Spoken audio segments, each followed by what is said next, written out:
En la actualidad, uno de los temas que más perplejidad suscita entre la comunidad científica es el debate sobre si la Tierra es un globo o un disco plano. Un debate que en cualquier otro momento de la humanidad se habría ignorado por no tener sentido. Aprovechamos el surgimiento del terraplanismo para hacer un repaso de cómo ha evolucionado esta teoría a lo largo de los siglos, y para descubrir que en realidad nunca ha tenido demasiados adeptos. Aceptamos la realidad tal y como nos es presentada, dice con acierto Christoph, el creador del programa de televisión que mantiene al pobre Truman encerrado en un escenario que imita al mundo real. Esta frase de la interesante película El Show de Truman tiene una gran carga filosófica y sociológica y reflexiona sobre cómo efectivamente los individuos aceptan la información recibida, el sistema establecido y los hábitos y pensamientos considerados normales. Aunque siempre es bueno pararse a pensar sobre si hacemos bien en seguir la corriente mayoritaria, llevar la duda al extremo puede generar situaciones o reflexiones que rocen la paranoia. Es lo que ocurre en la actualidad con el movimiento terraplanista, que pone en duda la forma de nuestro planeta. Los defensores de que la Tierra es un disco plano, que no son más que unos provocadores, basan sus argumentos en la sospecha hacia las autoridades que ocultan información a la población. Es innegable que los gobiernos guardan secretos de Estado inconfesables al pueblo, pero también debería ser innegable que nuestro planeta es un cuerpo esférico. Las evidencias de la esfericidad de la Tierra no permiten establecer un debate serio sobre la cuestión. Y sin embargo, el tema está encima de la mesa, acaparando la atención de un público creciente y ocupando páginas de actualidad informativa quizá más de las necesarias. A continuación, haremos un repaso del supuesto debate sobre la forma de la Tierra a lo largo de la historia, y trataremos de comprender las causas que han vuelto a abrir esta discusión en los foros actuales en pleno siglo XXI.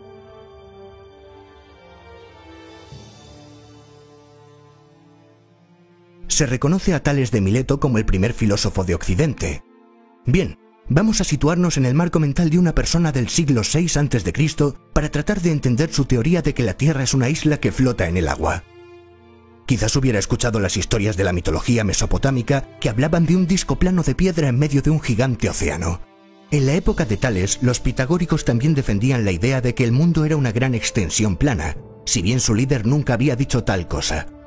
En realidad, como apuntan Botteri y Casazza en su interesante trabajo El sistema astronómico de Aristóteles, una interpretación, la mayoría de los filósofos presocráticos escogieron la figura esférica para representar sus ideas y también sus teorías cosmológicas. Esta tradición metodológica hizo que Aristóteles sacralizara la esfera. Idealizada por los pensadores, esta forma geométrica se convirtió en símbolo de perfección por ser una figura simple y homogénea. El historiador Diógenes Laercio señala que fue el filósofo Anaximandro el primero en describir la Tierra como un cuerpo esférico. Según Dix en Early Greek Astronomy to Aristotle, después del siglo V a.C., ningún pensador griego de renombre puso en duda la esfericidad del planeta. En el siglo III a.C., el astrónomo Eratóstenes consiguió calcular con bastante acierto la circunferencia de la Tierra, comparando la altitud del Sol del mediodía en dos lugares separados por una distancia norte-sur y demostrando que la Tierra no era plana, sino esférica. En realidad bastaba con el sencillo método de la asociación para llegar a la conclusión esfericista. Los demás astros del cosmos son esferas en movimiento, ¿por qué no iba a serlo también la Tierra? El propio Aristóteles se refería a los astros como esferas planetarias. Además, otros pensadores de la época como Genófanes otorgaron esta forma al supuesto ser supremo creador de todas las cosas, es decir, relacionando la esfericidad con la divinidad, de nuevo con la perfección absoluta. Tendemos a pensar en las civilizaciones antiguas como incultas e ignorantes, pero su capacidad de observación no era muy diferente a la nuestra. Veían a la luna girar y al sol desaparecer y aparecer por el horizonte. También sentían el movimiento de la Tierra con el cambio de las estaciones y contemplaban cómo las constelaciones se movían a lo largo del año en el firmamento nocturno. No tenían nuestra tecnología, pero sí nuestro mismo cerebro. Aristóteles había tomado el concepto de armonía esférica de Pitágoras y en los siglos siguientes los pensadores no pusieron en duda esta teoría. El cosmos se componía de esferas en movimiento y nuestro planeta era una esfera también. Incluso Ptolomeo, cuyo sistema geocéntrico fue aceptado por la Academia y la Iglesia hasta el siglo XVI, defendía que la Tierra tenía forma esférica y rotaba. En su Almagesto, explicaba que cuando se navega hacia unas montañas, estas parecen elevarse del mar debido a que estaban ocultas por la superficie curva del agua. El historiador Plinio el Viejo apunta en Historia Natural, escrita en el año 74 después de Cristo, que todos los hombres del mundo estaban de acuerdo con la idea de la forma esférica de la Tierra. En algún momento del siglo II después de Cristo se realizó la estatua conocida como Atlas Farnesio, en la que el planeta Tierra es representado de forma esférica. La escultura incluye también otros elementos como el ecuador, la eclíptica, el punto Aries o la franja zodiacal. El Atlas Farnesio es la primera representación escultórica de la Tierra que se conoce, y esta no aparece ni mucho menos en forma de disco plano. Tomar las Sagradas Escrituras como la palabra de Dios y atribuir a Dios el conocimiento completo y verdadero puede llevar a los creyentes a encontrar un gran argumento a favor del terraplanismo. La Biblia deja entrever que la Tierra es efectivamente plana. Versículos como Isaías 40:22, Él es el que está sentado sobre el círculo de la tierra, Daniel 4:11, crecía este árbol y su copa llegaba hasta el cielo y se le alcanzaba a ver desde todos los confines de la tierra, Apocalipsis 7:1, vi a 4 ángeles en pie sobre los 4 ángulos de la tierra, o Mateo 4:8, el diablo lo llevó consigo a una montaña excepcionalmente alta y le mostró todos los reinos del mundo y su gloria. Apuntan a que en el cristianismo primitivo se creía que la tierra era plana. Este tipo de mensajes presentes en el libro que recogía la palabra de Dios llevó a reconocidos autores cristianos como Lactancio, Juan Crisóstomo o Atanasio de Alejandría a defender la idea terraplanista. Sin embargo, fueron rápidamente corregidos por otros cristianos como Basilio el Grande, Ambrosio, Aureliano o Agustín de Hipona. Precisamente San Agustín, el más grande pensador cristiano del primer milenio, hizo este comentario al libro del Génesis. La mole esférica y acuosa tiene el día por un lado con la presencia de luz y la noche por el otro con su ausencia. Si para San Agustín la tierra era esférica, para la Iglesia así sería. Era palabra de santo. Los ejemplos de que en la Edad Media la Iglesia consideraba la tierra como una esfera van desde el Elucidarium de Honorio de Autun, escrito en 1120, hasta los escritos de Alfonso X el Sabio. En la Suma Teológica de Santo Tomás de Aquino también se defiende esta idea, puntualizando que tanto el astrónomo como el físico pueden concluir que la Tierra es redonda. Los altos cargos de la Iglesia también aceptaban la representación de la Tierra como una esfera. De hecho, el cardenal Alejandro Farnesio adquirió en el siglo XVI la estatua del Atlas Farnesio para decorar una de sus estancias en Roma. Por eso se llama así. En realidad no es necesario ningún análisis historiográfico complicado para encontrar evidencias de que la imagen de la Tierra en el cristianismo era una esfera. Basta con leer el Codex Vindovensis, Biblia francesa de mediados del siglo XIII, para encontrar una secuencia de grabados en los que aparece el propio Dios manipulando una masa amorfa de material primigenio para darle forma esférica. La imagen no puede ser más clara. Los cristianos no creían que Dios había creado un disco plano para Adán y Eva, sino una perfecta esfera.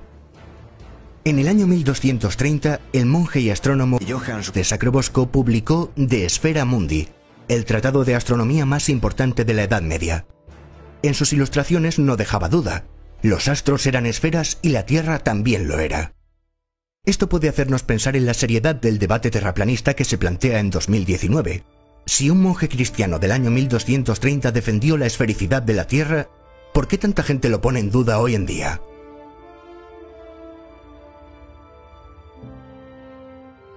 Muchísimas personas creen hoy en día que en la antigüedad y en la Edad Media se creía de manera generalizada que la Tierra era plana.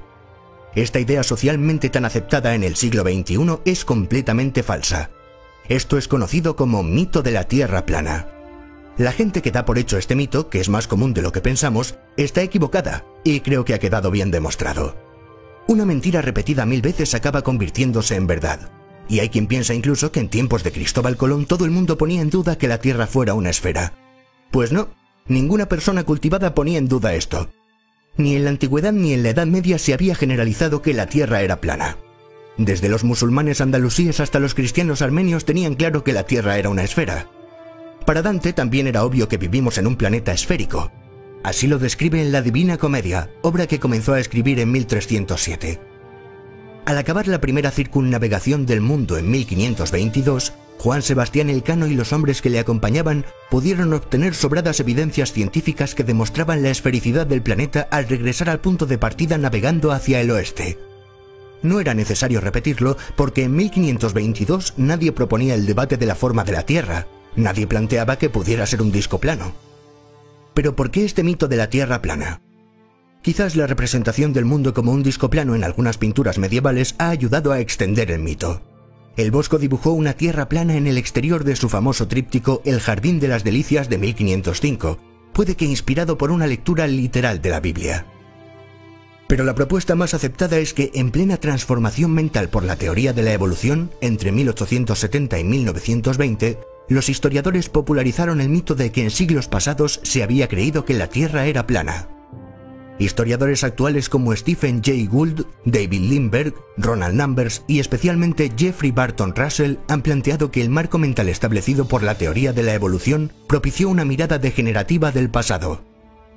Aceptada la evolución, los hombres de 1900 debían ser más inteligentes que los de 1700, y por supuesto que los del año 1400. Autores del siglo XIX como John William Draper, Andrew Dickinson White o el mismísimo Washington Irving popularizaron la idea de que durante la Edad Media la población pensaba que la Tierra era plana.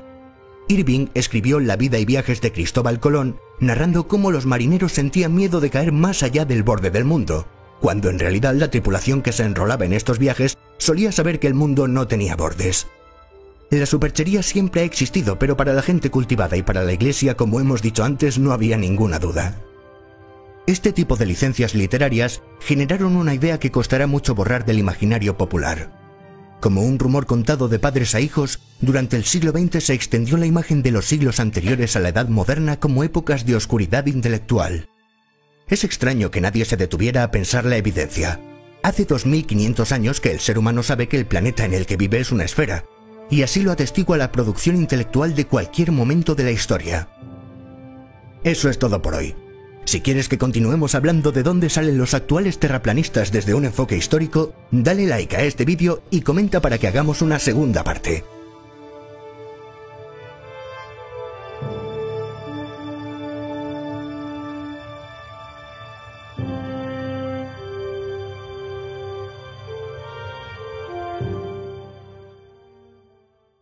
¿Quieres ser miembro del canal? Al lado del botón de suscripción hay un botón que pone unirse. Haciéndote miembro del canal obtendrás insignias y emojis personalizados. También garantizarás la viabilidad económica del canal. Haremos directos privados exclusivos. Verás los vídeos antes que nadie y podrás elegir qué vídeos quieres que hagamos. Es una aportación mensual que puedes pagar vía PayPal o con tarjeta de crédito. Para finalizar le das a comprar y ya está.